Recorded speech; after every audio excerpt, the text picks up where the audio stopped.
खुलुमबाय बेयो बड'लेण्ड इंखं टेलिभिजन दिनै 10 नभेम्बर 2020 बुधबार खालि सानसेनि बरादखौ नोंथांमोननि खाथियाव लानानै फैदों आं सदानन्द दैमारिया। सिगां फरायफिन लादों मेष राशि। दिनैनि साना जोबोर मोजां। मावनो लानाय खामानिखौ गोरलैयैनो मावफुंनो हानानै गोसोआव गोबां गोजोननाय फैगोन। देहाया मोजाङै थागोन। बहानिफ्रायबा मोजां खौरां फैनो हागौ।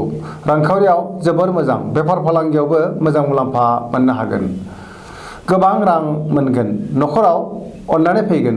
बहाबा थाङोब्ला जोबोर मोजां। गोसोनि बोलोआ बांगोन। गुबुननि गोसोखौ जै खालामनो हागोन। समाजाव मान मोनगोन। बयजोंबो बाख्नाय जागोन। लाइमोनफोरनि गोसोआ दिनै जोबोर रमान्टिक जागोन। फरायसाफ्रा फरायनायाव गोसो दुंगोन। वृष राशि। दिनैनि साना जोबोर मोजां। सोरबा गोजाम लोगोखौ लोगो मोननानै गोसोखौ जोबोर गोजोननाय मोनगोन। गोसोआव बोलो बांगोन। मावनो लानाय खामानिखौ मावफुंनो हागोन। समाजाव गोबां मान मोनगोन। रांखावरियाव जोबोर मोजां। बेफार फालांगियावबो मोजां। बहाबा थाङोब्ला मोजां। न'खराव बिसि फिसायनि गेजेराव अनलायनाय फैगोन। देहाया दिनै मोजाङै थागोन। न'खराव अनलायनाय फैगोन। गोसोखौ जोबोर रमान्टिक मोनगोन। गोसोनि साननायफोरा जाफुंसारगोन। मिथुन राशि। दिनैनि साना जोबोर मोजां। गोब्राब खामानियाव मुखुब थागोन। मावनो लानाय खामानिखौबो गोरलैयैनो मावफुंनो हागोन। देहाया मोजाङै थागोन। रांखावरियाव जोबोर मोजां। मोननो गोनां धोनखौ दिनै मोननो हागोन। बेफार फालांगियाव मोजां मुलाम्फा मोनगोन। न'खराव अननानै फैगोन। समाजाव गोबां मान मोनगोन। गोसोनि बोलोआ बांगोन। मावनो लानाय खामानिखौ मावफुंनो हागोन। गुबुननि थाखाय मोजां हाबा मावनो खाबु मोनगोन। सेंग्रा सिख्लाफ्रा गावबा गावनि गोसोनि साननायफोरखौ फोरमायलायनो हागोन। कर्कट राशि। दिनैनि साना जोबोर मोजां। गोसोआव गोजोननाय फैगोन। मावनो लानाय खामानिखौ मावफुंनो हागोन। रांखावरियाव जोबोर मोजां होनजायो। बेफार फालांगियावबो मोजां मुलाम्फा मोननो हागोन। देहाया दिनै मोजाङै थागोन। गुबुननि हेफाजाब मोनगोन। गुबुननि गोसोखौ गोरलैयैनो बोनो हागोन। न'खराव अनलायनाय फैगोन। समाजाव गोबां मान मोनगोन। सेंग्रा सिख्लाफ्रा गावबा गावनि गोसोनि साननायखौ फोरमायलायनो हागोन आरो गोसोआ जोबोर रमान्टिक जागोन। गोसोनि साननायफोरा जाफुंगोन। बिमा बिफानि बोर मोनगोन।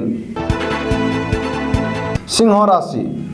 दिनैनि साना जोबोर मोजां। गोसोआव मोजां साननाय फैगोन आरो गोजोनगोन। मावनो लानाय खामानिखौ मावफुंनो हागोन। सोरबा लोगोआ हेफाजाब लुबैगोन। रांखावरियाव मोजां। गोबां धोन मोनगोन। बेफार फालांगियाव मोजां। गोसोनि साननायखौ गुबुननो फोरमायनो हागोन। न'खराव अनलायनाय फैगोन। समाजाव गोबां मान मोनगोन। बिमा बिफानि बोर मोनगोन। बहाबा दावबायहैनो खाबु मोनगोन। गोसोनि साननायफोरा जाफुंगोन। फरायसाफ्रा फरायनायाव गोसो दुंगोन। कन्या राशि। दिनैनि साना मोजां आरो गाज्रिनि गेजेरजों बाबेनलांगोन। गोसोखौ जोबोर गुलाय गुजाय मोनगोन। गुबुननि गोसोखौ बोनो हानाय नङा। रांखावरियाव बारा मोजां नङा। बेफार फालांगियाव बारा मोजां नङा। देहाया मोजाङै थागोन। न'खराव अननानै फैगोन। गोबां खामानियाव मुखुब थागोन। सरासनस्रायै दिनै गोसोखौ जोबोर असान्थि मोनगोन। सोरजोंबा एना एनिबो जानो हागौ। सोरबा लोगोजों थगायजागोन। सांग्रां जानाया गाहाम। तुला राशि। दिनैनि साना जोबोर मोजां। गोसोखौ जोबोर गोजोननाय मोनगोन। गोसोनि बोलोआ बांगोन। गोसोनि साननाया जाफुंगोन। मावनो लानाय खामानिखौ दिनै गोरलैयैनो मावफुंनो हागोन। देहाया दिनै मोजां थागोन। रांखावरियाव जोबोर मोजां होनजायो। मोननो गोनां धोनखौ मोननो हागोन। अदेबानि खरसायाबो बांगोन। न'खराव बिसि फिसायनि गेजेराव अनलायनाय फैगोन। समाजाव मान मोनगोन। बेफार फालांगियाव मोजां मुलाम्फा मोननो हागोन। न'खराव बयजोंबो अनलायनाय थागोन। वृश्चिक राशि। दिनैनि साना बारा मोजां नङा। गोसोआव गुलाय गुजाय साननाय फैगोन। अदेबानि मावनो लानाय खामानिखौ थि समावनो मावफुंनो हागोन। गोसोनि साननाया देबार नांगोन। अब्लाबो गोसोनि बोलोआ बांगोन। समाजाव मान मोनगोन। न'खराव अनलायनाय फैगोन। रांखावरियाव मोजांद्राय नङा। नाङा फाङा खरसाया बांगोन। बेफार फालांगियाव मोजां मुलाम्फा मोननो हागोन। देहाया दिनै मोजाङै थागोन। अब्लाबो जानाय लोंनायाव सांग्रां जानाया गाहाम। लाइमोनफोरनि गोसोआ जोबोर रमान्टिक जागोन। धनु राशि। दिनैनि साना बारा मोजां नङा।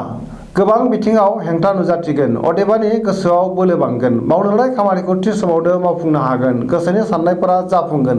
रांखावरियाव जोबोर मोजां होनजायो। बेफार फालांगियावबो जोबोर मोजां। समाजाव गोबां मान मोननो हागोन। देहाया दिनै मोजाङै थागोन। जानाय लोंनायाव सांग्रां जानाया गाहाम। न'खराव अननानै फैगोन।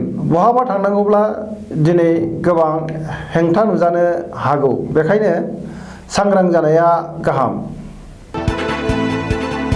मकर राशि दिनैनि साना जोबोर मोजां। गोसोनि साननाया जाफुंगोन।